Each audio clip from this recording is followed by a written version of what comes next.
Gue yakin lo semua pasti pernah dengar sosok Elon Musk. Dia adalah CEO-nya Tesla, ex-CEO-nya PayPal, dan berbagai macam perusahaan lainnya termasuk SpaceX. Dan ketika video ini keluar, ditulis maksudnya, siapa tahu udah naik ya. Dia tuh sekarang lagi ngedudukin peringkat orang pertama paling kaya di dunia dengan total net worth seharga 223 miliar dolar. 1 miliar dolar tuh berapa sih?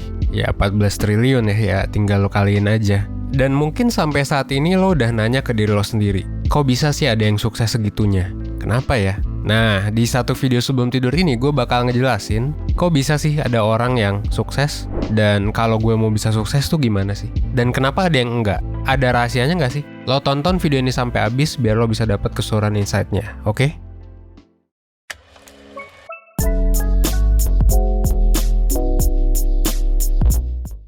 Contoh tadi gue akui adalah contoh yang cukup ekstrim sebenarnya dari definisi sukses. Duitnya Elon Musk segunung sih udah dibilang ya. Dan perusahaannya itu mungkin bisa dibilang sekarang bisa jadi salah satu perusahaan yang paling keren di dunia. Dan kadang-kadang dengan contoh ekstrim ini ya wajar banget kita jadi nanya gitu. Bisa nggak sih sukses itu kita raih? Meskipun definisi sukses ya beda-beda, tapi ya anggap aja Elon Musk ini adalah orang sukses ya. Dan ini adalah topik yang bakal gue bahas di video ini. Gue bakal ngambil salah satu perspektif dari salah satu buku, yaitu The Unfair Advantage, yang ditulis sama dua investor di Silicon Valley. Apa sih yang ngebedain satu founder dengan founder lain? Apa sih yang ngebedain satu orang dengan orang lainnya gitu? Dari awal sebenarnya buku ini udah bilang bahwa ya dunia tuh memang gak adil. Maksudnya gak adil gimana? Ya ada privilege ya gitu. Ini adalah sesuatu yang mungkin sering kita bahas. Tapi bukan berarti ini adalah akhir dari segalanya sebenarnya. Dan justru pernyataan ini ngebuktiin kalau kondisi dunia ini bukanlah hal yang bisa kita kontrol. Lo gak bisa ngontrol lo anak siapa, lo gak bisa ngontrol lo lahir di mana, lo gak bisa ngontrol keberuntungan lo gitu ya, dan lain sebagainya. So, kita sebenarnya bisa fokus ke hal yang bisa kita kontrol aja sih. Termasuk memahami apa sih privilege kita. Apa sih hal yang sebenarnya kita bisa kelola secara mendalam gitu. Ada dua pandangan sebenarnya buat biar kita bisa sukses. Yang pertama adalah keberuntungan. Karena misalnya orang jadi kaya, ganteng, dan lain sebagainya itu karena keturunan. Orang bisa jadi artis terkenal karena ya wajahnya mendukung gitu.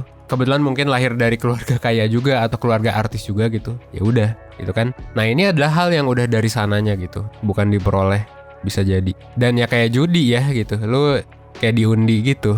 Itu sih. Nah yang kedua sebenarnya adalah kerja keras. Orang yang kaya yang bisa berhasil karena ya mereka kerja keras. Atau mungkin kerja smart juga sih ya. Ya intinya karena mereka kerja lah, karena usaha. Contohnya adalah Jeff Bezos yang mulai Amazon dari garasi kecil di rumahnya. Gak berarti dia gak punya privilege ya. Tapi kayak at least dia kerja keras. Dan kalau dia gak kerja keras mungkin gak akan tercapai. So ya bisa dibilang pantas gak sih didapetin ya. Gak tahu ya kalau dibilang pantas atau enggak. Tapi yang jelas dari kombinasi keberuntungan dan kerja dan usaha, ya lo bisa jadi sukses. Meskipun kesuksesan itu sebenarnya ya dari dua pandangan ini ya, jadi ada jalan tengahnya juga. Dan kadang beda-beda juga bagi tiap orang. Misalnya, lo bisa aja nggak beruntung tapi tetap sukses gitu. Kayak misalnya ada orang yang miskin gitu, kayak misalnya Oprah Winfrey, Oprah gitu ya, yang dulu kecil di lingkungan keluarga yang kurang oke, tapi sekarang jadi host TV yang klasik lah, yang legendary bisa dibilang.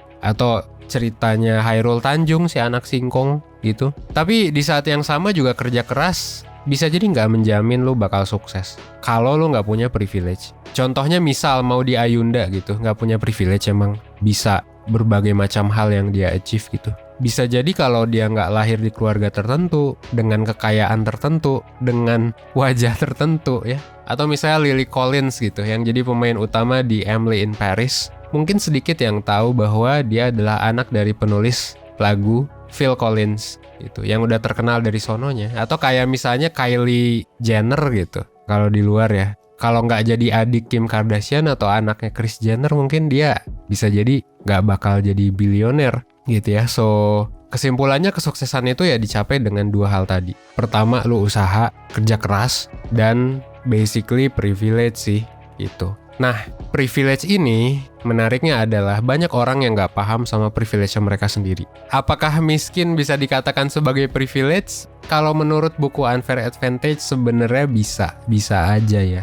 tapi jatuhnya bukan privilege yang seperti kita tahu pada umumnya. Tapi yang jelas bisa jadi lahir miskin adalah sebuah yang namanya unfair advantage atau keuntungan yang sebenarnya lo punya. Terserah lo denger istilah tadi dari mana ya, tapi gue cuma bilang gitu aja. Tapi yang jelas, tiap orang tuh intinya punya keunikan gitu loh, yang bisa lo manfaatin buat mencapai goal yang lo mau. Jadi bisa aja ya, orang terlahir kaya, ada yang terlahir miskin, justru yang miskin yang lebih kerja keras akhirnya sukses. Bisa aja kayak gitu. Tapi ini unik again ya buat semua orang, jadi nggak bisa kayak lu generalisir gitu ya. Nah misalnya gitu, lu punya tinggi yang cukup buat main basket, atau lu punya kenalan di dalam perusahaan pas ngelamar kerjaan. Nah hal-hal kayak gini sebenarnya yang bisa jadi ya privilege sih, untuk lo menggunakannya buat mengembangkan diri lo. Tapi Van, gue ngerasa gue nggak punya privilege apa-apa. Well, sebenarnya setiap orang pasti punya privilege sih. Dan setiap orang pasti punya keberuntungan dalam tanda kutip, atau ya dalam buku ini ya unfair advantage-nya. Lo pasti punya sesuatu. Bahkan di covernya aja, sukses tuh sebenarnya bisa di-engineer gitu di cover bukunya. Tapi bisa jadi lo belum kenal, lo belum paham kekuatan dan unfair advantage yang lo punya. Dan ya itu nggak apa-apa sebenarnya. Karena ya kita nggak pernah belajar ini nggak sih di sekolah. Tapi lebih cepet lo tahu, lebih bagus. Dan bisa jadi selama ini disadari sebagai kelemahan. Nah terus apa aja sih unfair advantage yang pasti dimiliki oleh semua orang?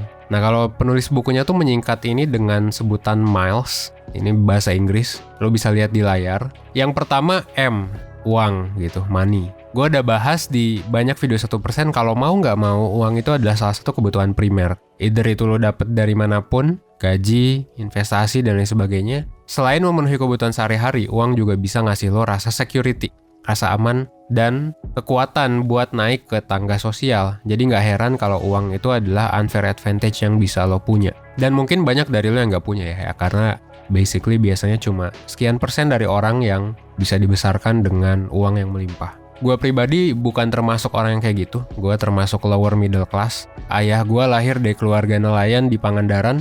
Ibu gue lahir dari keluarga single mother gitu ya, yang kerjaan nenek gue dulu catering doang, yang akhirnya ketemu. Bapak gue akhirnya jadi dosen di Bandung, alhamdulillah. Ibu gue dulu jadi businessman tapi pernah bangkrut juga, cerai bahkan. So, kenapa bisa sampai ke titik 1% ini? Well, pasti dengan uang sedikit tentunya. Tapi ada faktor-faktor lain. Tadi kan baru pertama ya. Nah, yang kedua, inteligensi atau kepintaran. Nah, inteligensi ini jenisnya ada berbagai macam. Ada orang yang misalnya nilainya selalu bagus di sekolah, jadi secara akademis oke. Ada juga yang gampang ngobrol ke banyak orang, gampang buat bikin temen. Ada juga yang pinter ngelola diri dan emosi. Dan juga yang pinter kreatif lah. Ada juga yang punya kepintaran buat ngegali insight dan pemahaman. Nah, ini bisa ditentukan oleh banyak ya. Oleh genetik, masa kecil juga, pengalamannya. Oleh nutrisi lu juga sebenarnya, bisa jadi oleh duit juga. Tapi kayak banyak juga kok orang yang uangnya nggak banyak tapi inteligensinya tinggi. Nah ini juga bisa lo lihat sih ke diri lo sendiri. Lo tuh pinter yang mana sebenarnya. Kalau lo nggak ngerasa lo pinter di manapun, lo bisa lihat sih apa hal yang lo tuh effortless. Bahkan kalau lo pinter main game, itu juga sebenarnya bisa jadiin privilege sih. Ya semua orang main game kan gitu. Jadi yang kedua intelligence. Yang ketiga L, lokasi, location gitu ya. Dan luck, keberuntungan. Lokasi tuh penting banget, makanya ini nanti mungkin gue bahas di video lain gitu ya. Kalau misalnya lu udah gede, terus lu bisa pindah kemanapun, lu menurut gue harus milih lokasi yang tepat sih untuk lu hidup. Kenapa? Karena lokasi itu mengaruhi kesuksesan lu. Kalau misalnya lu lahir di Jakarta, tentunya dengan kombinasi berbagai macam yang lain, ya bisa jadi lu bakal cenderung lebih sukses dibandingkan lu lahir misalnya ya, bukan merendahkan wilayah lain, tapi karena memang ekonominya lebih rendah aja, dan gak semetropolitan itu. Misalnya lu lahir di Banyuwangi gitu.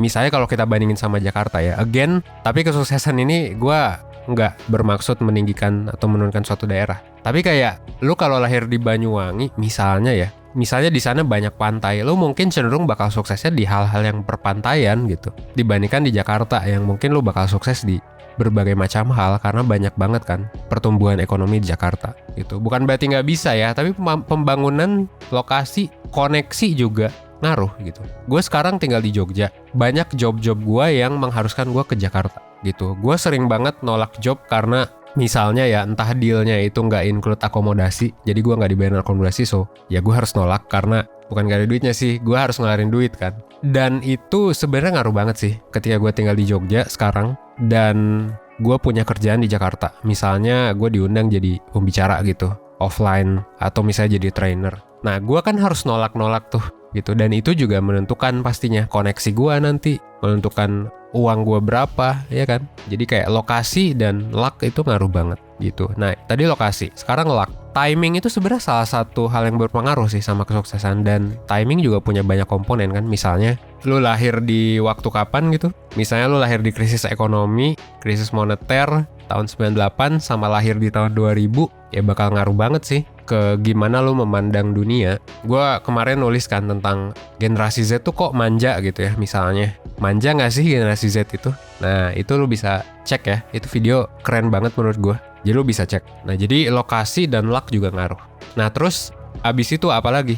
Ada pendidikan dan keahlian. Nah ya, jadi education gitu ya di Miles tadi. Pendidikan di sini nggak hanya pendidikan formal gitu ya, tapi juga informal. Gue jujur, kalau gue nggak masuk UI ya, gue mungkin nggak bakal bisa bikin 1% sih. Kenapa? Karena kemampuan menulis gue itu di-develop banget di UI harusnya. Pertama, banyak tugas nulis, dan mungkin dosennya bisa jadi ya cukup lebih bagus dibandingkan beberapa kampus lain. Bisa jadi ya, karena ya rankingnya bisa dibilang top 3 kan di UI itu. Dan yang ketiga juga banyak lomba di internal UI, maupun ya lomba nasional juga yang bisa gue ikutin, dan akhirnya gue ikutin juga. Itu meskipun gue menang atau gak menang gitu ya, pada akhirnya itu ngelatih gue untuk nulis. Itu skrip-skrip 1% ya pada akhirnya kelatih dari sana. Jadi kalau gue gak masuk kampus, especially UI, gak tahu ya kampus lain apakah bisa juga. Tapi dari sana juga gue ngebangun beberapa ya koneksi, itu yang akhirnya jadi ya staff-staffnya di 1% itu di awal-awal. Itu bayangin kalau gue kuliah di tempat lain mungkin 1% bisa jadi gak bakal kayak gini sih gitu ya. Atau mungkin gak bakal ada 1%. Itu ya, jadi pendidikan formal maupun non-formal, jadi situasi pendidikannya juga ngaruh juga. Jadi bukan hanya masalah dosen atau guru, tapi juga berbagai macam hal. Dan yang terakhir adalah status sosial. Nah, status sosial ini sebenarnya yang diperdebatkan banget. Sebenarnya kelas sosial juga bisa dibilang ya. Kayak orang-orang upper class itu ada isu-isu ya yang gue baca. Kenapa mereka nyekolahin anaknya di sekolah internasional gitu? Karena biar masing-masing punya koneksi yang oke ke anak-anak orang tertentu gitu sih. Itu common practice biasanya ya yang gue denger, dan ini ngaruh banget sih. Kalau status sosial lu tinggi atau kelas sosial lu tinggi, ya koneksi dan networking lu tinggi. Ini yang sebenarnya dibahas sama para kritikus gitu ya, para kritikus dan filsuf kayak Karl Marx dan lain sebagainya. Ada kesenjangan gitu kayak networking, koneksi dan lain sebagainya gitu. Ketika koneksi lu banyak dan lu udah punya reputasi juga gitu ya, personal branding juga, dan lu pede gitu, lu punya itu. Ini adalah unfair advantage yang bisa ngebantu lo buat ngembangin diri sih jadi orang yang sukses. Nah, kira-kira unfair advantage lo di mana gitu. Sekarang terus solusinya harus gimana dong? Ya pertama, lo harus mengenali diri lo sih. Karena banyak juga sebenarnya menurut gua unfair advantage lain kayak kepribadian gitu, yang notabene terbangun juga dari pertama lingkungan dan ya kedua genetik juga kepribadian itu. Dan lu bisa cek ini di mentoring 1% ya, by the way. Lu bisa cek kepribadian lu kayak gimana, minat lu kayak gimana. Siapa tahu selama ini minat lu nggak cocok sama kerjaan lu sekarang, makanya lu nggak terlalu oke di sana. Jadi menurut gua unfair advantage juga lu mesti pinter-pinter juga sih ngelihat diri lu kayak gimana dan kerjaan lu nanti gimana. Jadi pertama lu harus punya self knowledge. Yang kedua, selain punya self-knowledge, ya lu juga nentuin jalur yang tepat sih buat diri lu. Masalahnya sekarang banyak anak muda yang gak tahu nanti kedepannya mau ngapain, ya kan? Mungkin termasuk lu juga. Bahkan gak ngomongin anak muda, gak usah ngomongin anak muda. Umur 25 ke atas, di 1% itu masih banyak kok yang konsultasi soal karir. Bahkan ada ibu-ibu, gue sempat menangani sebagai klien, gue mentor ya gitu ya. Bingung soal karir, gimana balancing dan pengen pindah-pindah karir tuh gimana. Gue juga ada perusahaan lain by the way yang juga yang ngomongin soal bisnis, sempet juga nge-handle digital marketing ya orang-orang kayak gini gitu. Jadi nggak hanya anak muda ya, tapi juga semua orang. Nah, kalau misalnya lo ngerasa masih belum kenal sama diri lo sendiri, atau bahkan lo ngerasa ternyata ada masalah nih, lo punya masalah emosional, lo punya masalah apa, atau trauma dan sebagainya, ya silakan aja sih langsung ke layanan konsultasi 1%. Kalau menurut gue ya, kalau lo ngerasa ada masalah yang kira-kira sekalian di-solve, sekalian lo pengen tahu diri lo tuh kayak gimana, lo masuk aja ke mentoring 1% sih. Mentor kita udah ngebantu puluhan ribu orang ya, dengan berbagai macam masalah, termasuk pengembangan diri, termasuk juga masalah-masalah masa lalu gitu ya. Ya siapa tahu lo lahir di lingkungan orang tua yang kurang oke misalnya, dan lain sebagainya gitu. Dan itu ngaruh ke development lu sekarang, ya harus diperbaikin dong. Harus diubah juga dong. Kalau misalnya memang ngaruh ke development lu. Dan ya terserah sih sebenarnya lu mau kemana gitu ya. Tergantung juga, nggak semua orang juga butuh konsultasi, nggak semua orang juga butuh webinar gitu ya. That's why ada berbagai macam produk 1%, layanan 1% yang bisa lo cek sih. Gitu, langsung klik aja di description box, karena kebetulan ada diskon. Cek aja karena diskonnya terbatas ya. Tapi balik lagi, kalau misalnya lo ngerasa minder dan lain sebagainya ya, pelan-pelan aja sih. Banyak kok orang yang nggak punya privilege yang maksudnya kita kenal sekarang gitu ya, nggak punya uang dan sebagainya, tapi bisa sukses. Banyak juga orang yang punya privilege yang bisa sukses. Tapi inget ya, orang yang punya privilege terlahir kaya dan lain sebagainya, tapi bangkrut. Tapi akhirnya ngabisin kekayaan orang tuanya, itu juga banyak. Itu jadi inget bahwa ini unik buat semua orang. Yang paling penting adalah tuh cari tahu diri lu tuh kayak gimana. Dan yang kedua, lu masuk ke jalan yang tepat. Kalau lu gak pernah tes kepribadian, kalau lu gak pernah tes minat karir, kalau lu gak pernah konsultasi, menurut gue sekarang sih saatnya untuk konsultasi. Buat lo yang udah pernah konsultasi mungkin bisa taruh testimoninya, baik positif maupun negatif ya. Gak akan gue hapus, biar nanti orang-orang bisa tahu, oh sebenarnya konsultasi kayak gini gitu ya. Lu bisa yang udah pernah ikut konsultasi, member 1% nih biasanya, para perseners ya. Coba komen aja di comment section. Yang jelas dari gue sih ya dikit-dikit aja sih, dikembangin at least 1% setiap harinya. Oke? Akhir kata, gue Evan dari 1%, well, as always, thanks.